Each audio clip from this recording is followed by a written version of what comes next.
Hi hello friends, welcome. எல்லாரும் எப்படி இருக்கீங்க? எனக்கு வந்து சூப்பரான சொரக்காய் வச்சுட்டு ஒரு மோர் குழம்பு பார்க்கலாம்.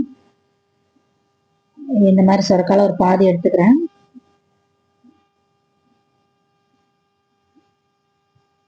இல்லை தோலெல்லாம் எடுத்துட்டு கட் பண்ணி எடுத்துக்கலாம்.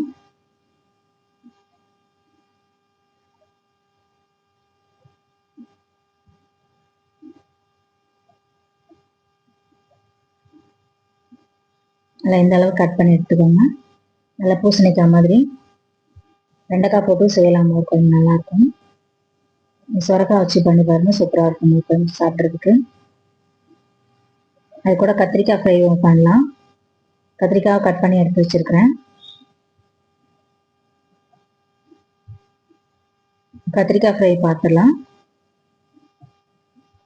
கொஞ்சம் ஆயில் வச்சுட்டு அதில் கொஞ்சம் கடுகு உளுத்தம்பருப்பு போட்டு தாளிச்சுக்கோங்க. இல்லை வடிச்சதுக்கப்புறம் கட் பண்ணி வச்சிருக்கிற ஆனியன் அதையும் சேர்த்துக்கிறேன். கொஞ்சம் கருவேப்பிலை,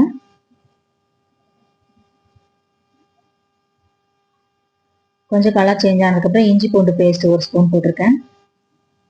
அதோட ஒரு 2 மீடியம் சைஸ் தக்காளி கட் பண்ணி வச்சிருக்கேன், அதையும் சேர்த்துக்கலாம். உப்பு சேர்த்துக்கலாம். கல்லுப்பே சேர்த்துக்கிறேன். அது வந்து கரைஞ்சிரும். கத்திரிக்காய் வேகும் போது நல்லா கரைஞ்சிரும். அது அதோட கட் பண்ணி வச்சிருக்கிற கத்திரிக்காய் சேர்த்துக்கலாம்.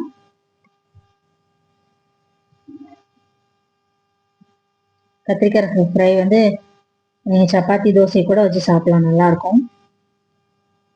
மோர் குழம்பு கூட மட்டும் இல்லை, சாம்பார் ரசம் அந்த மாதிரி வச்சிருந்தா கூட கத்திரிக்காய் ஃப்ரை வச்சு சாப்பிடலாம். கொஞ்சம் மஞ்சத்தூள் மிளகாத்தூள் உங்கள் காரத்துக்கு ஏற்ற மாதிரி போட்டுக்கோங்க.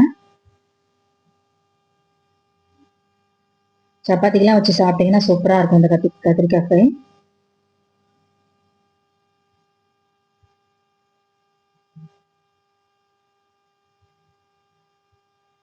நல்லா மிக்ஸ் பண்ணி விட்டுட்டு கொஞ்சம் தண்ணி தெளித்து மூடி வச்சிடலாம். ரொம்ப தண்ணிலாம் ஊற்ற வேண்டாம், கத்திரிக்காய் சாஃப்டாக இருக்கிறனால சீக்கிரம் வெந்துடும். லைட்டாக தண்ணி தெளிச்சுட்டு ஸ்லோ ஃப்ளேமில் வச்சு குக் பண்ணுங்க. ஒரு 5 நிமிஷம். ஓரளவுக்கு வெந்துருச்சு, இன்னும் கொஞ்சம் வேகணும். மூடி வச்சிடலாம். திருப்பியும் தண்ணி இருக்கா பார்த்துக்கோங்க. தண்ணியில் அடியில் வந்து கரைஞ்சிரும். இன்னும் கொஞ்ச நேரம் வேகத்தை மூடி வச்சிடலாம்.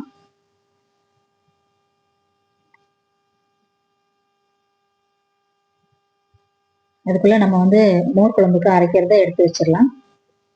எடுத்து அரைச்சி வச்சிருங்க. ஃபஸ்ட்டு ஒரு மிக்ஸி ஜார் எடுத்துட்டு அதில் கொஞ்சம் க்ரீன் சில்லி ஒரு சின்னதாக இருக்கிறனால 4-5 எடுத்து வச்சிருக்கிறேன்.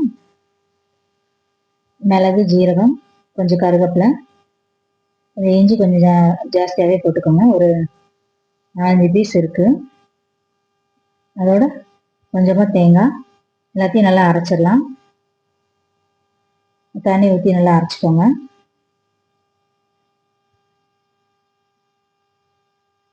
மோர் குழம்புக்கு ரெடி ஆயிடுச்சு. இந்த மசாலா கத்திரிக்காய் ஃப்ரை அதுவும் நல்லா வெந்துருச்சு.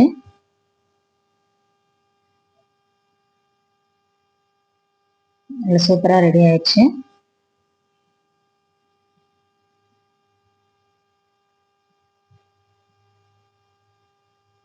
ஓகே, இது தனியாக தூக்கி வச்சுட்டு தனியாக வேறு அடுப்பில் எடுத்து வச்சுட்டு நம்ம மோர் குழம்பு செஞ்சிடலாம். தோசைக்கு சப்பாத்திக்கெலாம் நல்லா இருக்கும் போது.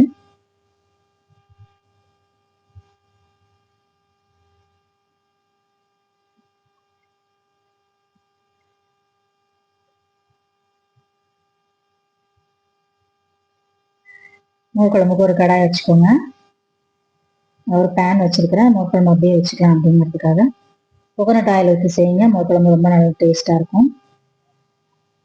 கோகோனட் ஆயிலில் கொஞ்சம் கருவேப்பிலை, உளுத்தம்பருப்பு, காஞ்ச மிளகாலாம் போட்டுக்கலாம்.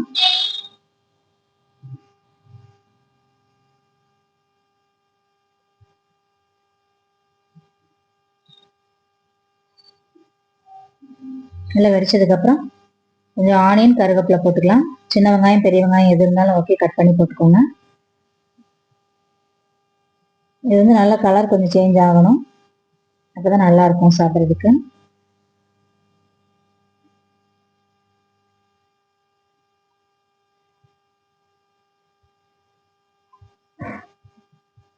மோர் குழம்பு கூட துவரம்பருப்பு அரிசி அதெல்லாம் வச்சு ஊற வச்சு போட வேண்டாம். இந்த மாதிரி அரைச்சி போட்டாலே நல்லா திக்கா நல்லா இருக்கும். ஊற்றி சாப்பிட்றதுக்கு சூப்பரா இருக்கும். கலர் கொஞ்சம் சேஞ்ச் ஆயிடுச்சு.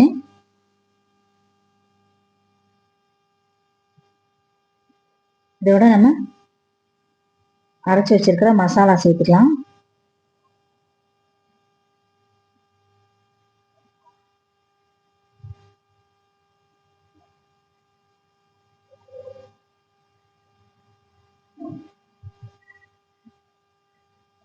கொஞ்சம் மஞ்சத்தூள் சேர்த்துட்டு கட் பண்ணி வச்சிருக்கிற சுரக்காய் சேர்த்துக்கலாம். ஸ்டேஜில் நீங்கள் சுரக்காய், இந்த வெடியங்காய், அந்த மாதிரி வெள்ளை பூசணிக்காய் அந்த மாதிரி எதனா சேர்த்துக்கலாம்.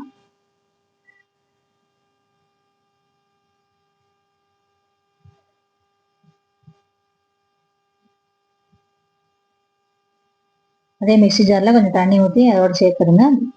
காய் நல்லா வேகணும். ஒரு 5 நிமிஷம் நல்லா குக் பண்ணுங்க.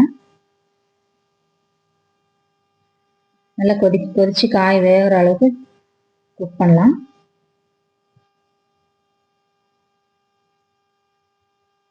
கொஞ்சம் பெருங்காயத்தூள் சேர்த்துக்கலாம்.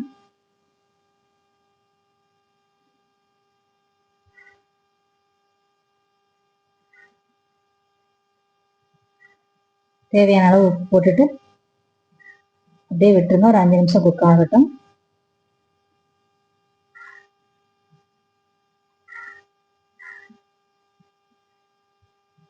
காயெல்லாம் நல்லா வெந்துருச்சு பாருங்க.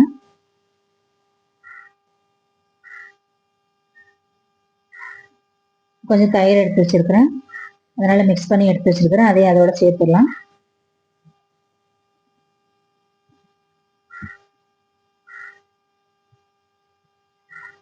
அடுப்பை ஆஃப் பண்ணிட்டு சேர்த்துடுறேன்.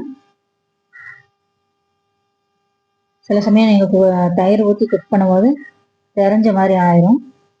ஸோ அடுப்பை ஆஃப் பண்ணிட்டு சேர்க்கறது சேஃபு. அவ்வளோதான், ரெடி ஆயிடுச்சு. அப்படியே ஊற்றி சாப்பிட வேண்டியதான். சூப்பராக இருக்கும் சாப்பிட்றதுக்கு. மசாலாலாம் ஆல்ரெடி குக் பண்ணியாச்சு. கத்திரிக்காய் ஃப்ரையும் பண்ணிட்டோம். இப்போ சின்ன பிள்ளைங்களுக்காக கொஞ்சம் உருளைக்கிழங்கு செஞ்சு வச்சுருக்கிறேன். உருளைக்கிழங்கு ஃப்ரையும் செஞ்சு வச்சுட்டு சாப்பிட கொடுத்தீங்கன்னா சூப்பராக சாப்பிடுவாங்க. ஓகே ஃப்ரெண்ட்ஸ், நீங்களும் இந்த மாதிரி செஞ்சு பார்த்துட்டு எப்படி இருக்குன்னு கமெண்ட்ல சொல்லுங்கள். ஓகே, பாய்.